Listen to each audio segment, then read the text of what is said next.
Hey guys, this is R2 Crow's Eye of Never Idle. Tonight I'm going to talk to you about SOV battles and what you should and shouldn't bring to the battle. Uh, Before we get started though, I do want to give a shout out to my Legion and Ironborn family from K40 and GOTC. I love you guys. So anyhow, SOV battles, taking over a system. What should you or shouldn't you bring? First off, you do not want to bring a frigate, a destroyer, or a cruiser at this point in the game, unless your team has massive turnout. Okay. Generally, you're going to want to bring either a battleship or a battle cruiser. Uh, I like my Vortex, the Krasniak Diabre. Um, Most important thing to remember is SOV battles take a lot of ammo. Okay? A lot of ammo. So, the first thing you're going to want to do is before you even leave the station, you go to your hangar.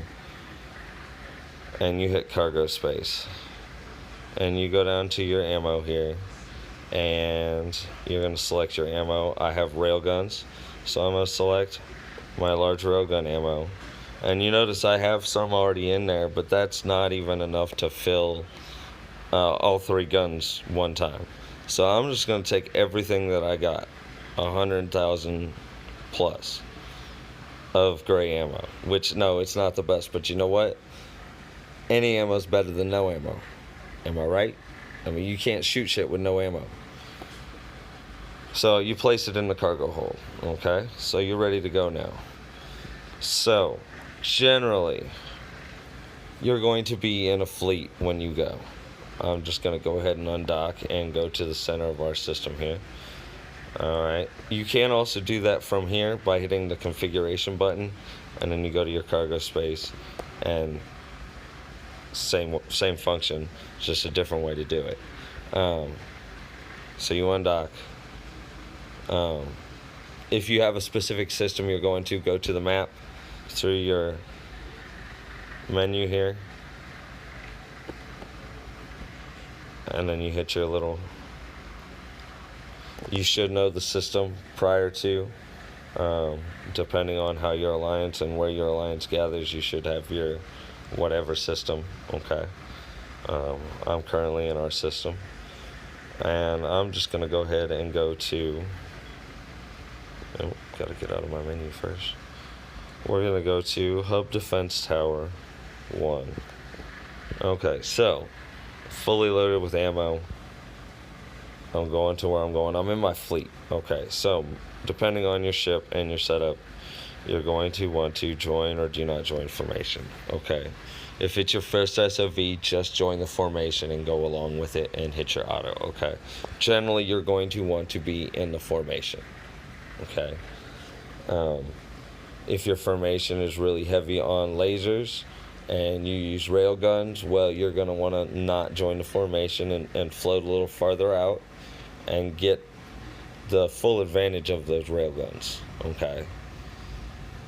Whatever your max distance is, you want to be 5 to 10 kilometers within your max distance, just orbiting the hub, and you'll be able to get any ads that pop up. But just generally, okay, you want to be in the formation. So you want to make sure both of these boxes over here on the bottom right corner of this fleet screen are checked. You also want to make sure you're in a fleet. So you go to Corp. There we go. And then we do fleets. And I'm already in the SOV fleet. Your fleet, your Corp will possibly have a different name for them, whatever, but whatever fleet you're supposed to join, that's how you join them. You click on them from that screen. And your auto setting for the fleet is that you will follow the formation when you hit auto. So I'm going to go ahead and warp to Hub Defense Tower 1 here.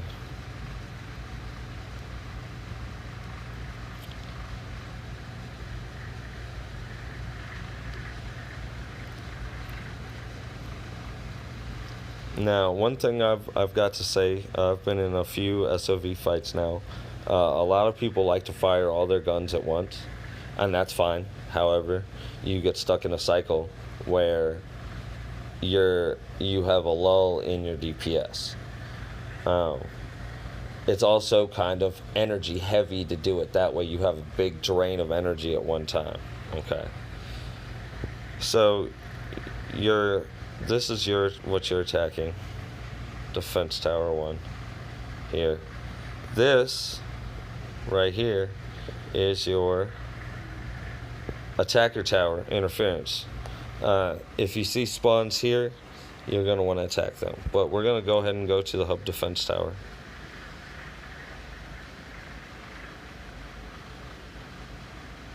That's a whole lot farther away than you say it is.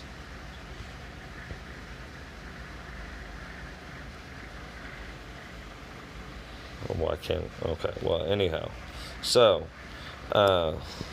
actually, let me go ahead and go to a different system here. Sorry, guys.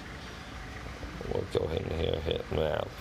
And we'll go to, nobody's taken this system yet. So we'll go ahead and warp into this system.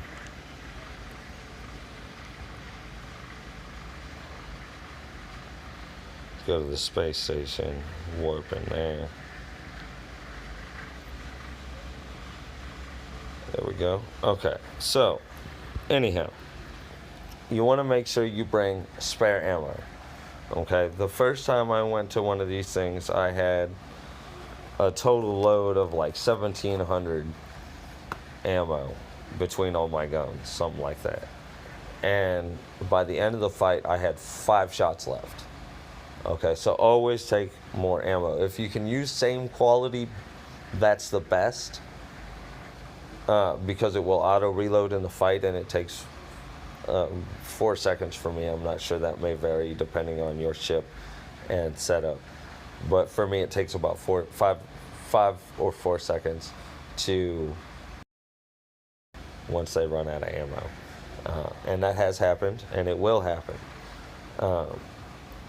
So as you're fighting the defense tower, you have to take 2 of these out. And you have 2 warfare phases. You have one 3 hours after you declare war on a system. And then you have one 24 hours after that. Okay, so your first declare war, you want to get 2 of the towers as low as you can get them. Now, depending on how many people you have show up, defense tower 1, 3, that's fine. 1, there we go. Works there. Depending on how many people you have show up, if it's 20 to 40, you might want to concentrate on 1. More than that, you might be able to split off into 2 groups and hit 2 towers at the same time. Your goal is to get kill 2 towers, and then that allows you to take over the. Okay. At certain points, the towers will spawn ads, which are the NPC squads that try to kill you.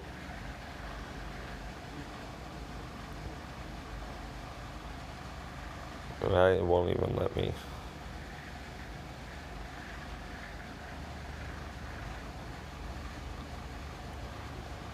I'm not sure why, but whatever. So, depending on your range, like fleets, if you have blasters and missiles and lasers, stay with the fleet. If you're big enough to have 2 fleets, have 1 fleet for those short range type of weapons and have 1 for sniper type weapons, railguns. Because railguns do have a massive advantage, especially in the battleships. The RS battleships particularly. I'm sure there are other ones that have railgun bonuses, but RS, of course, and railguns go together like peanut butter and jelly. So, if you're using railguns such as I am, my range is 53 kilometers and change, I believe. It might be a little bit longer. But so I stay around 45 to 50 kilometers out from the main target, from this hub, okay? Orbiting. Now the fleet generally groups together in one spot, stays together, so that you have your heals and buffs all in one area, and you get as much impact from those as you can. This is a wonderful idea. Again, shorter range weapons stay with the fleet if you don't have enough to have multiple fleets. So at 75%, 50%, and 25% shields and armor, the defense hub will spawn adds.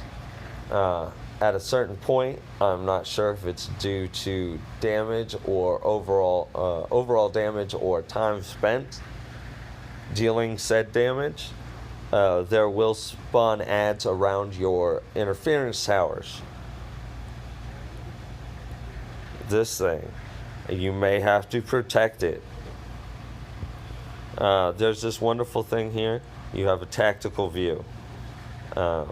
This one gives you to 20 meters out. You can see a little bit farther off the edges, obviously. And you can adjust your view however you prefer. Always remember, you are the center of the view. Because I'm so far out, 50 meters plus, I generally tend to use the 100-meter view, as you see in my videos. And you can see allies, which appear as blue, and teammates, which appear as green on the screen. Ads will appear in red, as you see if you watch the other videos. So when your ads spawn, of course, you want to focus the ads as quick as you can, especially if they're the engineer and patrol ads, or tech engineers, or it's a tech something. I don't remember quite what it is. You'll have to forgive me. You want to kill those as fast as you possibly can, because the sooner you kill them, the less health they can restore to the defense tower, making your job easier in the long run. You also do want to take care of the devastators fairly quickly, because they can kill ships very quickly. And the devastators and the tower AoE is why you don't want to use anything less than a battle cruiser, unless you have huge fleets that are properly set up to use smaller ships, such as your frigate, your destroyers, and your cruisers. Okay, cruisers are great support ships. Frigates and destroyers are great close-in attack ships for killing the bigger ships because of their slow tracking speeds. But in these kind of encounters, at this point in the game, they're not very good, at least from where my own experiences. So remember, lots of ammo. Stay with the fleet. Like I said, if you have railguns and your fleet is mostly composed of blasters, lasers, and missiles, do not join formation. You have targets that say... We'll jump to the space station so I can demonstrate this part. But you have buttons right here where you have your warp and interstation button that you can see that have approach target, depart from target, orbit target, etc., etc. So what you're going to want to do is depart from the target. Okay, it warps you in, you're real close. You see how it's targeted? I'm going to take this one that's got the arrow pointing away from the dot. Departing from target. I'm going to go ahead and hit my booster. I'm going to even go ahead and warp this motherfucker 40 kilometers out.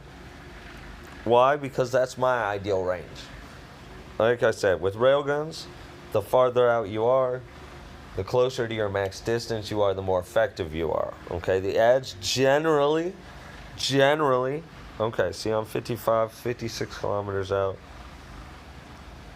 I want to go ahead and approach the target here.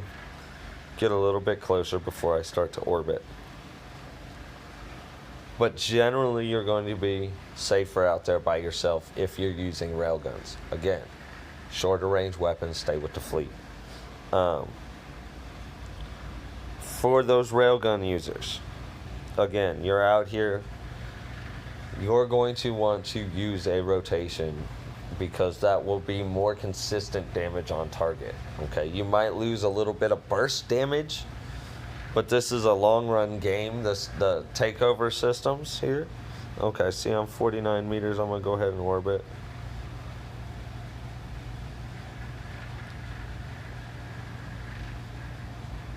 I don't know why it says 25 kilometers, but it's orbiting the target. Obviously, you can see I'm 45 kilometers out. I'll depart to target again. See if it'll let me orbit. I don't want to orbit it to what? Whatever. The game's being a bitch. Anyhow.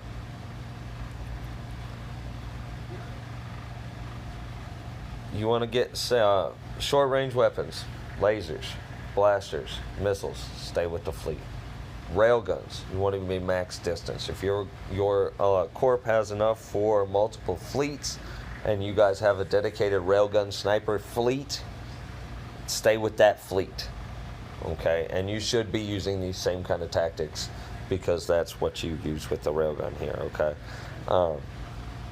You can have ads spawn on you, which is why it's important to have your escape measures. Whether you use a thruster, a big thruster, or a warp engine like I do, warp jumper like I do, it's important to have those escape measures if you're going to be out on your own. Obviously, you see I also have an energy recharger and a shield recharger for myself, because I know that I'm out here by myself. I don't have the support of the fleet and their support vessels, those players who are set up for shield recharge, energy recharge, AoEs. So you just got to play it smart. Hopefully nobody warps in on you when you're trying to take it over. We were lucky today with the Battle of Foxtrot Charlie 2. Congrats again to Debauchery on that takeover. Anyhow, this has been my SOV tutorial, so to speak. Stay with the fleet to warp. Bring plenty of fucking ammo. Short range weapons, lasers, blasters, missiles. Stay with the fleet. Don't bring anything under a battle cruiser. If you have railguns, stay long distance. Do not stay with the formation, but prepare yourself in case you have to get out of somewhere in a hurry in a big slow fucking ship. This is R2 Crow's Eye. Thank you for watching, guys. Fair winds, calm seas, and I'll see you out there in the galaxy.